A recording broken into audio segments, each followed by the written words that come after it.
तो hello student, उम्मीद करते हैं आप अच्छे होंगे, स्वस्थ होंगे, मस्त होंगे और आप लोग की यूपी बोर्ड की तैयारी चल रही होगी। तो इसी क्रम में हम लोग क्लास 12 का मैथ्स पढ़ने वाले हैं,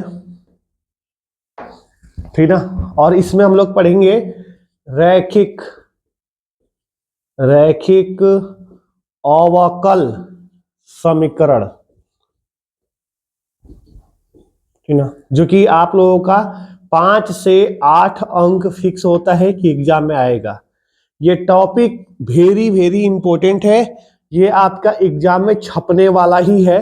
अब मैं इस पे आप लोगों को सवाल करके दिखाता हूं कि किस तरह से 5 नंबर वाला सवाल आता है, ठीक है। देखिए, तो सवाल है हमारे पास, देखिए ये अनसाल्ड है, अनसाल्ड से मैं आप लोगों को सवाल बता रहा हूं। तो सवाल है कि dy अपान dx प्लस दिया है y काट x दिया है इक्वल टू दिया है 2x। अब हमें इसका हल करना है, ठीक ना। देखिए, रैखिक अवकल समीकरण, तो रैखिक अवकल समीकरण का थोड़ा कंसेप्ट आप समझ लीजिए, उसके बाद से सवाल करेंगे, ठीक है। तो कंसेप्ट क्या कहता है कि इसमें दो कंसेप्ट कहता है। पहला फॉर्मेट ये कहता है कि अगर कोई भी रैखिक अवकल समीकरण जो है वह dy अपान dx प्लस px py, यहाँ y कर लेते हैं, इक्वल टू q के रूप में अगर होगा, ठीक है, तो इसमें हम लोग क्या करते हैं कि समाकलन गुणांक if निकाल लेते हैं।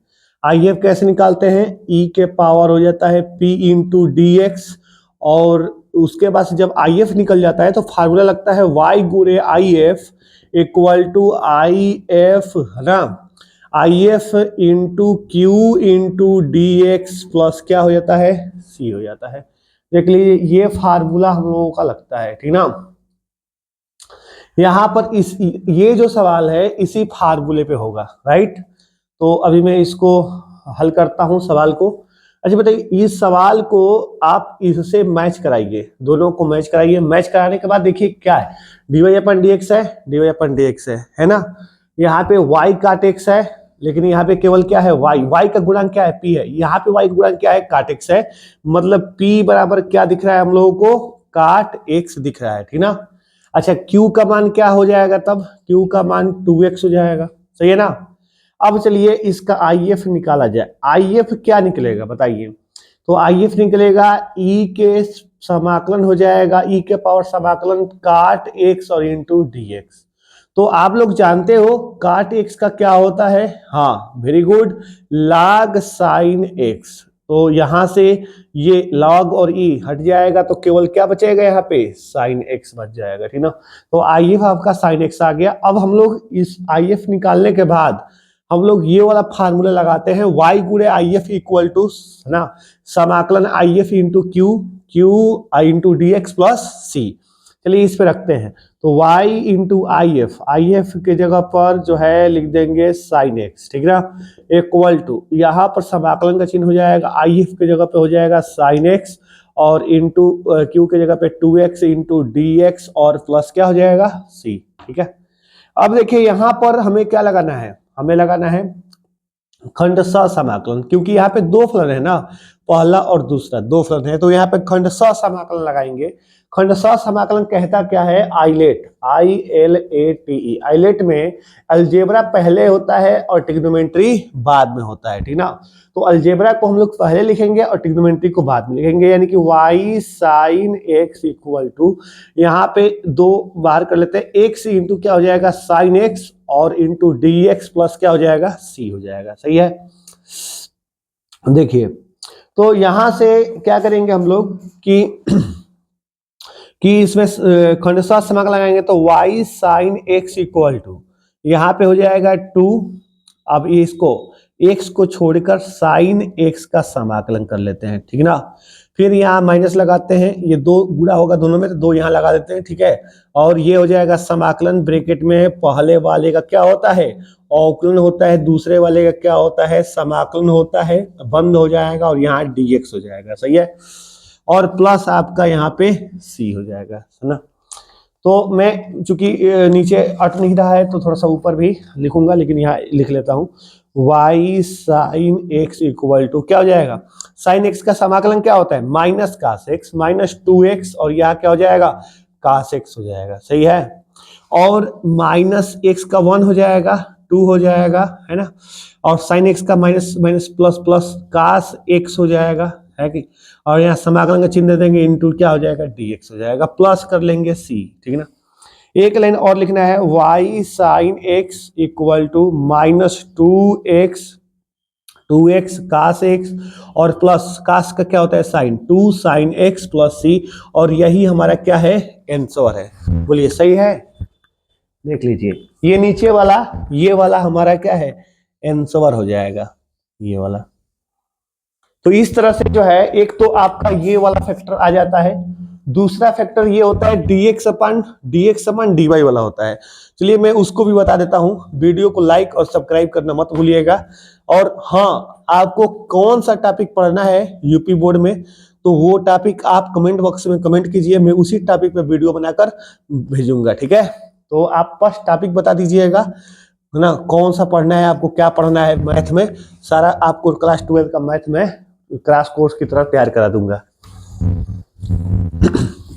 देखिए अब हम लोग करने वाले हैं इसका सेकेंड टाइप में। देखिए सेकेंड टाइप में रैखिक अवकल समीकरण का फॉर्मेट ऐसे बनता है, dx ऊपर होता है, नीचे क्या होता है, dy होता है, प्लस यहाँ हो जाएगा क्या, px, और इक्वल टू क्या हो जाएगा, q। तो यहाँ पे x का गुणांक को हम लोग p लेते हैं, ठीक ना। यहाँ से if निकालना होता है तो e और समाकलन यहाँ p इंटू डी वाई कर लेते हैं, ऐसे कर लेते हैं।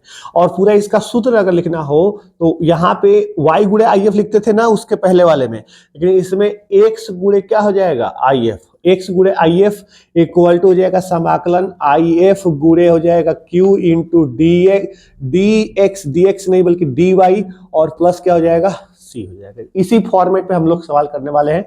देखिए तो सवाल क्या कह रहा है कि x प्लस 3y स्क्वायर, ठीक ना, और यहाँ पे दिया है dy अपान में dx इक्वल टू क्या दिया है, y दिया है, ठीक। तो एक काम करेंगे, इस y को इनके नीचे लाएंगे और इस dy अपन dx को उधर भेजेंगे, तो क्या मिलेगा हम लोग को, dy अपन dx को उधर भेजेंगे तो ये उल्टा हो जाएगा, dx अपान dy हो जाएगा, और इसको इनके नीचे भेजेंगे तो ये x प्लस 3y स्क्वायर बटा में क्या हो जाएगा, y। तो यहां पर हो जाएगा आपका dx बटा में dy इक्वल टू, इसको अलग अलग करेंगे तो x बटा y हो जाएगा, प्लस इसको यहां से कटाएंगे तो 3y हो जाएगा, सही है ना। y से एक y क्या हो गया, कैंसिल आउट हो गया, तो आपका हो गया 3y। अब देखिए यहाँ पे जो यहाँ इसको हम लोग इधर पक्षांतर करेंगे तो dx अपान dy हो जाएगा माइनस x बटा y हो जाएगा इक्वल टू 3y, है ना। समझ में आ रहा है आप लोगों को। यहाँ से आप p ले लीजिए, क्या होगा, माइनस 1 अपन y, और q क्या मिल रहा है, यहाँ पे 3y मिल रहा है, ठीक। अब हम लोग थोड़ा सा इस साइड में भी कर लेते हैं, नीचे शायद आप लोगों को ना दिखे, लेकिन हम लोग एक लाइन और बढ़ा सकते हैं। if बराबर क्या हो जाएगा, तो e के पावर समाकलन हो जाएगा माइनस 1 अपन y इंटू क्या हो जाएगा, dy। थोड़ा सा इसको और बढ़ा लेते हैं, e समाकलन माइनस बाहर 1 अपन y इंटू dy।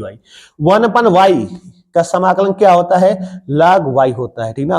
बोलिए सही है ना।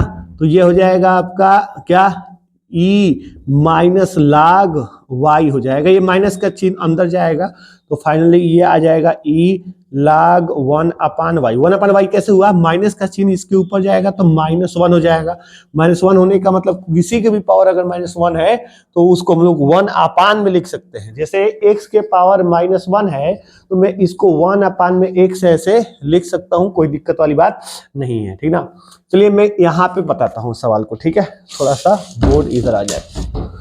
देखिए तो आप लोगों ने जैसे कि ये देखा इसको, अब हम लोग जो है इसको फार्मूला पे रखते हैं। फार्मूला क्या है भाई आपका, तो यहाँ पे देखिए x गुणे IF है, तो x गुणे IF के जगह पे क्या है आपका 1 अपन y है, 1 अपन y है, तो यहाँ पे लिख लीजिए 1 अपन y इक्वल टू समाकलन कर लीजिए IF 1 अपन y हो जाएगा, गुणे हो जाएगा कितना आपका है यहाँ पे 3y, वाई कर लीजिए प्लस क्या कर लीजिए सी, और यहाँ पे डी वाई लगाना मत भूलिएगा, प्लस सी हो जाएगा। वाई से वाई क्या हो गया कैंसिल, तो एक्स बटा वाई इक्वल टू समाकलन 3 बाहर हो जाएगा, यहाँ डी वाई और प्लस क्या हो जाएगा सी हो जाएगा। बोलिए सही है ना। हाँ, तो ये हो जाएगा एक्स बटा में वाई इक्वल टू हो जाएगा कितना 3 वाई हो जाएगा, डी वाई का समाकलन वाई और प्लस हो जाएगा सी, वाई का गुणा करेंगे तो एक्स इक्वल टू क्या हो जाएगा 3y स्क्वायर प्लस क्या हो जाएगा सी वाई। तो ये आपका आंसर है। उम्मीद करते हैं मेरे इस वीडियो से आप लोगों को समझ में आया होगा, ठीक ना। और समझ में आया होगा तो लाइक शेयर कमेंट करना मत भूलिएगा। और हाँ, आप अपना टॉपिक कमेंट बॉक्स में लिखिए कि सर हमको इस टॉपिक पर वीडियो चाहिए, मैं वही टॉपिक का वीडियो बनाकर आपके पास सेंड करूंगा।